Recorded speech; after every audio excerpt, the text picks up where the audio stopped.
CM Pushkar Singh Dhami का दिल्ली दौरा। आज केंद्रीय मंत्रियों से मुलाकात के साथ बीजेपी की अहम बैठक कर राज्य के मुद्दों पर मंथन संभव। देहरादून में हादसों की रोकथाम के लिए डीएम का कड़ा रुख। सभी ब्लैक स्पॉट खत्म करने और अनफिट वाहनों पर जीरो टॉलरेंस के सख्त निर्देश जारी। अल्मोड़ा के सल्ट में पसरा मातम। घर के पास काम कर रही 19 साल की नवविवाहिता को बाघ ने बनाया निवाला। समय पर टीम न पहुंचने से ग्रामीण भड़के। रुद्रप्रयाग में मोरखंडा नदी का पुल बहने से थमे मध्य महेश्वर यात्रा के कदम। ट्रॉली के सहारे जान जोखिम में डालकर नदी पार करने को मजबूर हुए श्रद्धालु। देहरादून और बागेश्वर समेत कई जिलों में मौसम विभाग का भारी बारिश को लेकर ऑरेंज अलर्ट। 6 अगस्त तक एहतियात बरतने की अपील।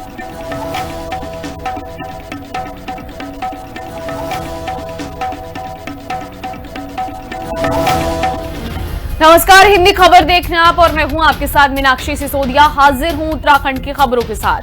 सीएम पुष्कर सिंह धामी का आज दिल्ली दौरा है। केंद्रीय मंत्रियों से मुलाकात कर सकते हैं सीएम। इसके साथ ही ये भी बता दें कि उत्तराखंड बीजेपी की आज दिल्ली में बड़ी बैठक है। सीएम धामी प्रदेश अध्यक्ष महेंद्र भट्ट भी इस बैठक में शामिल होंगे। राज्य में बुनियादी ढांचे, सड़क जैसे मामलों पर भी बात होगी। उधर केंद्रीय योजनाओं से जुड़े मामलों पर भी बात हो सकती है। तो देखिए, उत्तराखंड के मुख्यमंत्री पुष्कर सिंह धामी आज दिल्ली के दौरे पर रहने वाले हैं। कई केंद्रीय मंत्रियों से वो मुलाकात करने के लिए दिल्ली पहुंच रहे हैं। इस दौरान राज्य में बुनियादी ढांचे, सड़क विकास और केंद्रीय योजनाओं पर चर्चा संभव है। साथ ही दिल्ली में आज उत्तराखंड बीजेपी की एक अहम बैठक भी होने जा रही है, जिसमें सीएम धामी के साथ प्रदेश अध्यक्ष महेंद्र भट्ट भी नजर आएंगे। तो सीएम धामी प्रदेश अध्यक्ष महेंद्र भट्ट इस बड़ी बैठक में शामिल होंगे। दिल्ली का दौरा सीएम पुष्कर सिंह धामी का। उत्तराखंड बीजेपी की ये बड़ी बैठक होने जा रही है। विकास संगठन पर भी मंथन होगा और उत्तराखंड की जो बुनियादी ढांचे हैं उनको मजबूत करने के लिए ये सीएम पुष्कर सिंह धामी का दौरा केंद्रित रहने वाला है।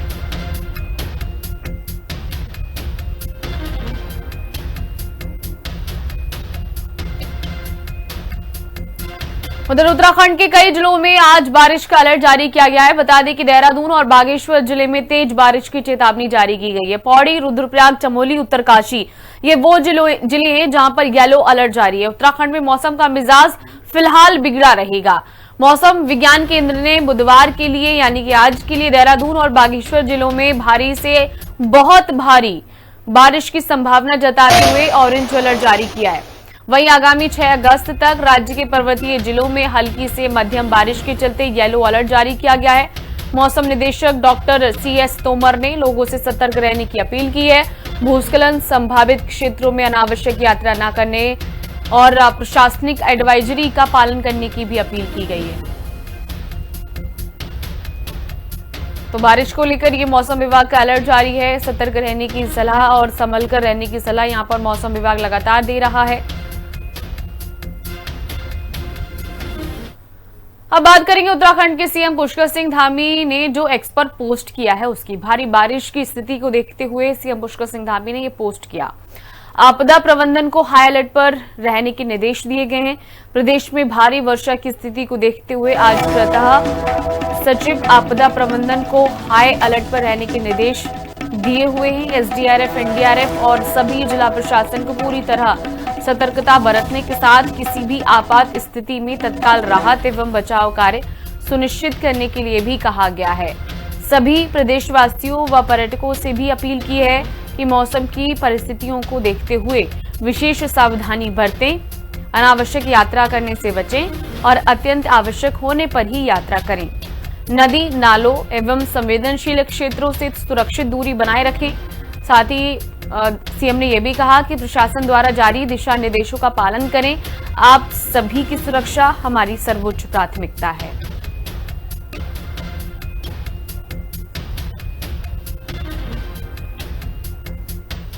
उधर स्कॉटलैंड के ग्लासगो में आयोजित कॉमनवेल्थ गेम्स 2026 में देश का नाम रोशन करने वाली जूडो खिलाड़ी उन्नति शर्मा का देहरादून लौटने पर जोरदार स्वागत हुआ। जूडो में कांस्य पदक जीतकर देवभूमि का मान बढ़ाने वाली उन्नति का परिजनों और स्थानीय लोगों ने ढोल नगाड़ों और फूल मालाओं के साथ जोरदार अभिनंदन किया है। हिंदी खबर से खास बातचीत में उन्नति ने बताया कि इस पदक को हासिल करने के लिए उन्हें कड़ी मेहनत और लंबे संघर्ष से गुजरना पड़ा। वहीं बेटी की इस ऐतिहासिक सफलता से गदगद परिजनों ने घर पर उनकी पसंदीदा दावत के साथ जश्न की खास तैयारी की है। स्कॉटलैंड के ग्लासगो में राष्ट्रमंडल खेलों में भारत की झोली में कांस्य पदक डालने वाली उन्नति शर्मा आज घर पहुंच चुकी है, देहरादून पहुंच चुकी है। उनका भव्य स्वागत किया गया है। आप देखेंगे तस्वीरों में यहाँ पर किस तरीके से यहाँ माहौल है। उत्तराखंड की बेटी, देहरादून की बेटी यहाँ पहुंच चुकी है और खुशी का माहौल है। ढोल नगाड़ों के साथ उनका देहरादून में एयरपोर्ट में स्वागत हुआ है। उनसे जानेंगे कि आखिरकार कितनी मेहनत उन्होंने की है, कितना संघर्ष किया है। उन्नति, सबसे पहले तो आपको बधाई हो, बहुत बहुत। आप कांस्य पदक जीत के लाई हैं। धन्यवाद, बहुत बहुत धन्यवाद आप। अच्छा, सभी जानते हैं कि आप मेडल तो जीती है, लेकिन कितना संघर्ष करना पड़ा, परिवार से दूर रही, ट्रेनिंग में मेहनत करनी पड़ी, क्या कहेंगे? संघर्ष बहुत था, लेकिन मेहनत करते रही तो ब्रोंज आया, तो मुझे बहुत खुशी है। अच्छा, कितने टाइम बाद आज घर आई हो? 5 महीने बाद। अच्छा, हाँ जी। आपके यहाँ पे साथ में कोच भी हैं जिन्होंने आपको ट्रेनिंग भी दी है। क्या कहेंगे, कितना उनका साथ रहा है, माता पिता का, फैमिली का कितना सपोर्ट रहा? इन सब का पूरा सपोर्ट रहा है। आज यहाँ पे हूँ मैं इन सब की वजह से ही हूँ। अच्छा, आगे की क्या तैयारी है, क्या सोचा आगे किस लेवल तक जाना है या क्या तैयारी करनी है? आगे की तैयारी अब ओलंपिक्स और एशियन गेम्स की है कि वहाँ के लिए हम प्रिपेयर करेंगे और अपने आप को क्वालिफाई करवाएंगे। अच्छा, आपकी बहन भी हैं, हम परसों आपके घर भी आए थे। बहन के चेहरे पे जो खुशी थी, मम्मी पापा से ज़्यादा बहन की खुशी पे थी, क्या कहेंगी? मतलब खुशी की बात है, मेरी बड़ी बहन है तो उन्होंने हमेशा मेरा सपोर्ट किया है, तो खुशी तो होगी। अच्छा, उत्तराखंड सरकार ने कितना सपोर्ट किया, कितना आपका साथ दिया? उत्तराखंड सरकार ने पूरा सपोर्ट किया। उन्होंने मुझे अभी 2024 में जॉब दी थी। मैं उत्तराखंड फॉरेस्ट डिपार्टमेंट में हूँ, तो उनका पूरा सहयोग है और मैं चाहती हूँ उनका ऐसे ही सहयोग बना रहे। Thank you. उनकी मम्मी भी यहाँ पे, उनसे बात कर लेते हैं। अच्छा, आंटी जी बताइए, आज बेटी घर आ गई है, आज तो कुछ खास बनने जा रहा है। हाँ जी, हाँ, चल। क्या पसंद है? राजमा चावल पसंद है? हाँ, बहुत ज्यादा। तैयारी कर ली पूरी? हाँ जी, हाँ जी। अच्छा, आज बेटी घर आ गई है। हाँ जी। अब यहाँ रहेंगी, कितनी खुशी है। उसके बाद फिर जाएंगी वो ट्रेनिंग के लिए, हाँ जी, गेम्स के लिए। अभी तो इतना तो वही बताएगी, अभी तो इतना मुझे पता नहीं रहेगी कि हाँ 1-2 दिन तो रहेगी। अच्छा, आप बताइए, आज बहन घर आ चुकी है, कितनी खुशी है? हम बहुत ज़्यादा खुश हैं कि वो अब घर आ गई है। मतलब हमें बहुत इंतजार था उसका, एक्साइटमेंट थी बहुत ज़्यादा, तो अब वो आ गई तो बहुत खुशी हो रही है। अच्छा, क्या कुछ प्लानिंग है? बहन आई है कुछ दिनों के लिए, क्या कुछ प्लानिंग है? मम्मी ने तो राजमा चावल बनाया, उसको राजमा चावल अच्छे लगते हैं। फिर हम शाम को इसको मोमोज खिलाने ले जाएंगे क्योंकि इसको मोमोज बहुत पसंद है। अच्छा, क्या कहेंगे, आज आ गई है उन्नति घर पे? बहुत बहुत खुशी है और बहुत बहुत धन्यवाद आपका, जो आप लोग भी आए हैं उस खुशी में शरीक हुए हमारी। बहुत बहुत धन्यवाद आपका। अच्छा, क्या प्लानिंग है, कहाँ जाएंगे? बेटी के साथ घूमने जाएंगे, कहीं ना कहीं जाएंगे? घूमने देखो, जहाँ बेटी बोलेगी वहीं जाएंगे। अब तो खुशी मनाएंगे 2-4 दिन। देखिए, तो कहीं ना कहीं खुशी है मन में और हम भी खुश, और हम उन्नति को एक बार फिर से उनके परिवार को बधाई देते हैं कि वो देश के लिए कांस्य पदक, ब्रॉन्ज मेडल जीत के लाई है। और हम चाहते हैं कि हमारे उत्तराखंड की बेटियां, हमारे देश की बेटियां ऐसे ही देश की झोली में मेडल डालते रहे और उत्तराखंड का नाम, देवभूमि का नाम रोशन करे। कैमरा पर्सन जिंदा तोड़ी के साथ दीपिका भंडारी, हिंदी खबर, देहरादून। उधर धर्म नगरी हरिद्वार में कावड़ मेले के बीच उपद्रवियों पर पुलिस प्रशासन का कड़ा शिकंजा कसने वाला है। कावड़ यात्रा के दौरान अराजकता फैलाने वालों को लेकर सत्तापक्ष बीजेपी ने सख्त रुख अपनाया है। पार्टी के प्रदेश प्रवक्ता मथुरा दत्त जोशी ने साफ किया कि शिव भक्तों की आड़ में कानून व्यवस्था बिगाड़ने और हुड़दंग करने वालों पर सख्त और तुरंत कानूनी कार्रवाई की जाएगी। उन्होंने कहा कि सरकार ने श्रद्धालुओं की सुविधा और स्वागत के पूरे इंतजाम किए, लेकिन शांति बिगाड़ने की इजाजत किसी को नहीं दी जाएगी। जितने भी कावड़े यहाँ आएंगे, निश्चित रूप से सरकार उनका स्वागत भी करेगी, पुष्प और रसाद से स्वागत करेगी, माल्यार्पण करेगी। उनके ठहरने की व्यवस्था, उनके खाने की व्यवस्था भारतीय जनता पार्टी के कार्यकर्ताओं को भी हरिद्वार में सक्रिय किया गया है। संगठन की तरफ से, सरकार की तरफ से भी प्रशासनिक अमला उसके लिए लगा हुआ है। हाँ, अगर कोई कानून व्यवस्था से खिलवाड़ करने का काम करेगा, हुड़दंग करने का काम करेगा, तो उत्तराखंड की सरकार और उत्तराखंड की पुलिस उसको बर्दाश्त नहीं करेगी। उनके खिलाफ सख्त कानूनी कार्रवाई होगी। और हमारा प्रयास है कि भव्य और दिव्य कावड़ मेला हो और जो लोग यहाँ आए एक यादगार मेला बना के जाएं। एक यादगार अपने साथ लेके जाएं। उधम सिंह नगर के काली नगर गांव में स्मार्ट मीटर लगाने पहुंचे बिजली विभाग की टीम को ग्रामीणों के भारी विरोध का सामना करना पड़ा। कुछ घरों में मीटर लगते ही ग्राम प्रधान पति त्रिनाथ विश्वास के नेतृत्व में बड़ी संख्या में ग्रामीण एकजुट हो गए और हंगामा शुरू कर दिया। विरोध बढ़ता देख विभागीय कर्मचारियों को काम बीच में ही रोकना पड़ा और मौके पर पुलिस बुलानी पड़ी। पुलिस की मध्यस्थता के बाद मामला शांत तो हुआ, लेकिन बिजली विभाग की टीम को बिना काम पूरा किए बैरंग लौटना पड़ा। ये गलत बात है। जब इनके घरों में मीटर पहले से ऑलरेडी है और सही मीटर है, चल रहा है, उसका बिल भुगतान ये लोग कर रहे हैं। और ये जो जबरदस्ती मीटर लगा रहे हैं, किसी के घरों में कहा जा रहा है कि पुराना मीटर तोड़ा जा रहा है हथौड़ा से और इसको लगाया जा रहा है, और ये कहा जा रहा है कि ये मीटर लगेगा जबरदस्ती और नहीं लगाओगे तो कनेक्शन काट देंगे, पुलिस फोर्स लाके लगाएंगे। तो हम चाहते हैं कि ये मीटर जबरदस्ती ना लगे। वो ये कह रहे हैं कि मीटर लगाना पड़ेगा, नहीं में लगाओगे तो बिजली काट देंगे आपकी। जबरदस्ती है, वरना पुलिस फोर्स आएगी, जबरदस्ती मीटर लगवाएगी, ये भी इन लोगों ने कहा है। और उसमें बहुत धमकी भी दे रहे थे और एक दो तो ऐसे थे कि वो गाली गलौज भी कर रहे थे। एक है उसमें एक सफेद कपड़ों वाला आदमी था, वो हाथापाई भी करने को उतारे।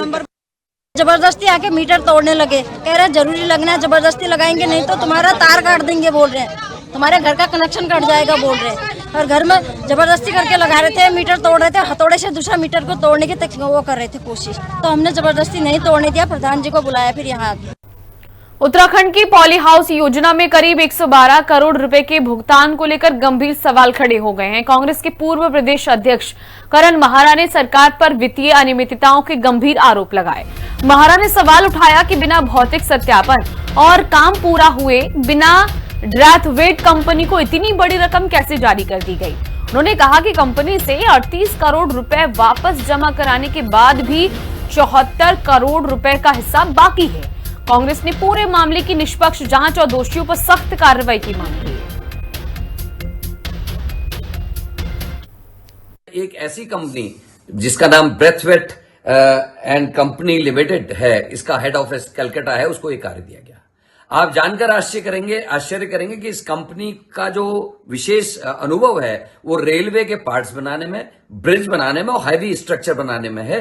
कृषि में इस कंपनी का कोई भी अभी तक का अनुभव नहीं था। इस कंपनी को 112 करोड़ रुपए का भुगतान भी कर दिया गया और जब ग्राउंड में रियलिटीज देखी गई तो इस कंपनी ने जितने भी पॉली हाउसेस लगाए थे उसमें से केवल 8 या 10 जो है मानकों के अनुरूप पाए गए। कंपनी को टारगेट दिया गया था कि एक वर्ष में कम से कम 17,000 से 50,000 पॉली हाउसेस ये लगा के देगा। कृषकों से उनका जो अंशदान था वो ले लिया गया, जो 3 साल से पिछले इंतजार कर रहे हैं अपने पॉली हाउसेस का, अपने उस बेमौसमी सब्जी को बोकर अपना आमदनी बढ़ाने का। और लेकिन हुआ क्या, उल्टा जो उनकी धनराशि जो उनकी जेबों में थी वो पैसा अनुदान के रूप में उनसे जमा कर लिया गया और आज तक सिफर है। टिहरी गढ़वाल जिले में एसआईआर के तहत चलाए जा रहे अभियान के दौरान करीब 1,17,500 मतदाताओं को नोटिस भेजे गए हैं। नोटिस भेजने के बाद मतदाताओं में फैली चिंता को देखते हुए जिला प्रशासन ने स्थिति साफ की है। अपर जिलाधिकारी शैलेंद्र नेगी ने बताया कि घबराने की कोई जरूरत नहीं है। जिन लोगों को नोटिस मिले हैं वे समय पर निर्धारित दस्तावेज जमा कर जांच सत्यापन पूरा कराएं। दस्तावेज सही पाए जाने पर मतदाता सूची में नाम बरकरार रहेगा। प्रशासन ने अफवाहों से बचने की भी अपील की है। एसआईआर में ये लगभग तीसरा फेज है। पहले फेज में हम लोगों ने प्री एसआईआर किया था, फिर एसआईआर के फर्स्ट फेज में डोर टू डोर विजिट किया और प्रत्येक व्यक्ति को जो है जो उनके जो डॉक्यूमेंट्स हैं, जो उनके नाम में करेक्शन है, उनको पुरानी उससे मैपिंग करने के लिए वो निर्देश दिए गए। उसके बाद सेकंड उसमें हमारा ड्राफ्ट रूल का काम हुआ और अब फिलहाल जो है प्रत्येक जितने भी लोग जो है, पहले हमारे जनपद में जैसे 5,07,000 जो है वोटर थे, उसमें 43,000 वोटर जो है फर्स्ट फेज में ऐसे लोग थे जिनकी मैपिंग नहीं हो पाई थी या जो ASDD थे, जो अब्सेंट थे, शिफ्ट थे, डेड थे, डुप्लीकेट थे, वो हटे। टोटल 1,17,501 वोटर है जिनको कि इस फेज में जो है नोटिस भेजे गए हैं। जसपुर में एसआईआर प्रक्रिया के बीच मतदाता सूची पर आपत्तियों को लेकर सियासी पारा चढ़ गया है। कांग्रेस विधायक आदेश चौहान ने एसडीएम कार्यालय पहुंचकर आपत्ति दर्ज कराने की प्रक्रिया पर गंभीर सवाल उठाए। विधायक का आरोप है कि जसपुर में एक ही दिन में पूरे प्रदेश में सबसे ज्यादा 1271 वोटों पर आपत्तियां लगाई गई हैं, जो एक सोची समझी साजिश का हिस्सा है। उन्होंने मांग की है कि वास्तविक मतदाताओं के अधिकारों का हनन रोकने के लिए आपत्तिकर्ताओं की भी निष्पक्ष जांच होनी चाहिए। वहीं एसडीएम राहुल शाह ने साफ किया कि दोनों पक्षों को नोटिस भेजकर पूरी जांच के बाद ही अंतिम फैसला लिया जाएगा। जो पहले बताया ना, एक जो बीएलए है वो 10 को बता देंगे, मैक्सिमम 10 लगा सकता है। मेरा नाम साजिद हुसैन है। मैंने ऑनलाइन ज्ञात करा तो मेरा बोर्ड पे किसी ने आपत्ति लगा दी, जो कि निराधार है। मैं मोहल्ला जिला सिंह जसपुर का स्थायी निवासी हूँ। अब मैंने जांच करी तो वो देखा तो मैंने वो फर्जी किसी ने आपत्ति लगा दी, जिसका मैं निस्तारण करूंगा। वर्तमान में एसआईआर का कार्रवाई संपादित की जा रही है। एसआईआर की कार्रवाई के साथ साथ 10 जुलाई से लेकर 13 अगस्त के बीच में दावे आपत्ति लेने का एक निर्धारित अवधि है, जिसमें विभिन्न व्यक्तियों के द्वारा अपने दावे आपत्तियां दी जा रही है। इसमें यह अवगत कराना होगा जितने भी दावे आपत्तियां प्राप्त हो रही है सभी की विधिवत स्क्रूटनी की जा रही है। यदि कोई बल्क में दे रहा है तो उसकी भी स्क्रूटनी की जा रही है और इसके साथ साथ हर दावे आपत्ति में विधिवत जांच कराई जाएगी। सभी आपत्तिकर्ता को और जिसके विरुद्ध आपत्ति उनको नोटिस जारी किया जाएगा। पर्याप्त सुनवाई के बाद ही आप सभी आपत्ति में निर्णय लें। दलसर में खाद्य सुरक्षा विभाग ने मिलावटखोरों और एक्सपायरी सामान बेचने वालों पर कड़ी स्ट्राइक की है। वरिष्ठ खाद्य सुरक्षा अधिकारी के नेतृत्व में बसेड़ी तिराहा स्थित एक प्रतिष्ठान पर छापेमारी कर करीब 2 क्विंटल एक्सपायरी खाद्य सामग्री जब्त की गई। बरामद सामान में नूडल्स, सॉस, खाद्य तेल और कोल्ड ड्रिंक्स शामिल थे, जिन्हें डंपिंग ग्राउंड में नष्ट करा दिया गया। विभाग ने दुकान का फूड लाइसेंस तत्काल प्रभाव से निरस्त कर दिया है और आरोपी कारोबारी के खिलाफ कोर्ट में केस दर्ज करने की सिफारिश की गई है।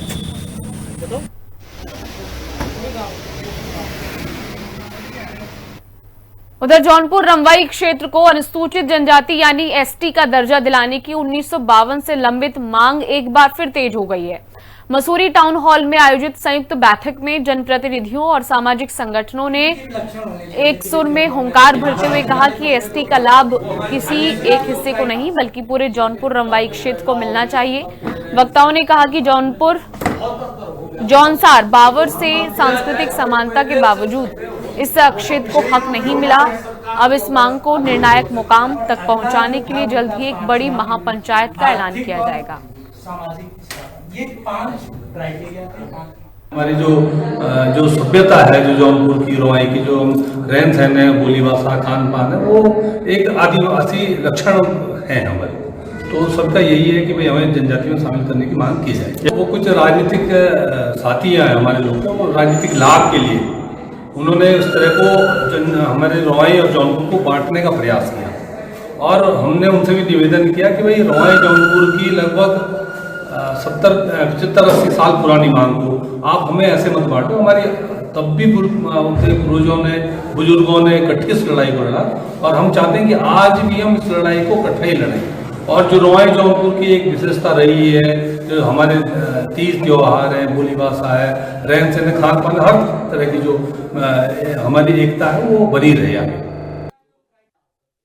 सरकार को भी हम पत्र देंगे और जो हमारे माननीय मुख्यमंत्री जी जो धामी जी है, और हम ये बैठक का जो मेन उद्देश्य ये था कि आज इस बैठक को, आज एक छोटे स्तर पे बैठक हुई है, हम चाहते हैं कि बड़े स्तर पे भी एक बैठक होगी। उसके बाद हम मुख्यमंत्री से मिलेंगे और हम चाहेंगे कि हमें जनजाति में सम्मिलित किया जाए। रवाई के बड़कोट के लोगों ने 3-4 लोगों ने जो है अपना प्रस्ताव बना, अपनी चिट्ठी लिखी प्रदेश के माननीय मुख्यमंत्री जी को कि हमको जो है जनजाति घोषित किया जाए। जब ये समाचार पत्रों पे और सोशल मीडिया के माध्यम से जब ये पता लगा तो हमारा जो समुदाय, जौनपुर समुदाय, बॉर्डर काटर जसकी और जो एक और है, और उनको जब पता लगा तो हम लोगों ने एक प्रयास किया कि भाई सब लोग बैठ करके शासन को हम भी लिखे कि भाई हमें किसी से कोई लड़ाई नहीं करनी, हमें कुछ किसी से का कोई विद्रोह नहीं है, किसी से हमारा द्वेष भावना नहीं है। हम जो है इसको, जो लड़ाई हमारी ओबीसी की थी, रवाई जौनपुर समुदाय को जो ओबीसी किया था, तो वो प्रस्ताव उन लोगों को भी करना चाहिए था। उसी प्रस्ताव के तहत हम यहाँ पर बैठे हैं। वो प्रस्ताव हम बना करके माननीय मुख्यमंत्री जी को देंगे कि अगर रवाई घाटी वालों को अगर आप देहरादून में सड़क दुर्घटनाओं को रोकने और यातायात सुधार के लिए जिलाधिकारी डॉक्टर आशीष चौहान ने कड़ा रुख अपनाया। जिला सड़क सुरक्षा समिति की बैठक में डीएम ने सभी ब्लैक स्पॉट का लार्ज स्केल सर्वे कर तत्काल सुधारीकरण और अनाधिकृत मीडियन क्रॉसिंग को तुरंत बंद करने के निर्देश दिए। पर्वतीय क्षेत्रों में ओवरलोडिंग, अनफिट वाहनों और ड्रंक एंड ड्राइव पर जीरो टॉलरेंस की नीति अपनाने के सख्त निर्देश दिए गए। सड़क सुरक्षा में लापरवाही बर्दाश्त नहीं की जाएगी। हर माह इन कार्यों की समीक्षा होगी। उधर मुनकीरेती ढालवाला क्षेत्र में कैबिनेट मंत्री सुबोध उनियाल ने जन समस्याएं सुनी और उनके त्वरित निस्तारण के निर्देश दिए। बड़ी संख्या में पहुंचे स्थानीय लोगों ने सड़क, बिजली, पानी, रोजगार और तबादलों से जुड़ी समस्याएं मंत्री के समक्ष रखी। मंत्री उनियाल ने इसे महज जनता दरबार नहीं बल्कि जन अदालत करार देते हुए अधिकारियों को मौके पर ही दिशा निर्देश जारी किए। उन्होंने जनता को आश्वस्त किया कि उनकी हर जायज मांग और समस्या को जल्द से जल्द समाधान किया जाए। हर तरह की समस्याएं हैं, किसी की समस्या रोजगार की होती है, किसी की बिजली की होती है, किसी की पानी की होती है, किसी की स्थानांतरण की होती है, किसी की सड़क की होती है, तमाम समस्याएं हैं। तो विभिन्न प्रकार की समस्याओं को लेकर लोग आए। इसी के साथ ही द्वितीय केदार भगवान मध्य महेश्वर धाम की यात्रा इन दिनों श्रद्धालुओं के लिए बेहद चुनौतीपूर्ण बनी हुई है। बारिश के कारण मोरखंडा नदी पर बनी अस्थायी पुलिया बह जाने से अब लोगों को ट्रॉली के सहारे नदी पार करनी पड़ रही है। सावन माह में श्रद्धालुओं की भारी भीड़ के चलते ट्रॉली के दोनों छोरों पर लंबी लंबी कतारें लग रही हैं। घंटों इंतजार के बीच श्रद्धालु और स्थानीय लोग जान जोखिम में डालकर सफर करने को मजबूर हैं और प्रशासन से जल्द वैकल्पिक पुल बनाने की मांग कर रहे हैं। अल्मोड़ा की सल्ट में बाघ के हमले से 19 वर्षीय शालिनी नेगी की दर्दनाक मौत हो गई। शालिनी की शादी बीते नवंबर महीने में हुई थी। सुबह जब वो घर के बाहर गोबर फेंकने गई थी तभी झाड़ियों में छिपे बाघ ने उन पर हमला कर दिया। इस दुखद घटना से पूरे क्षेत्र में शोक की लहर है।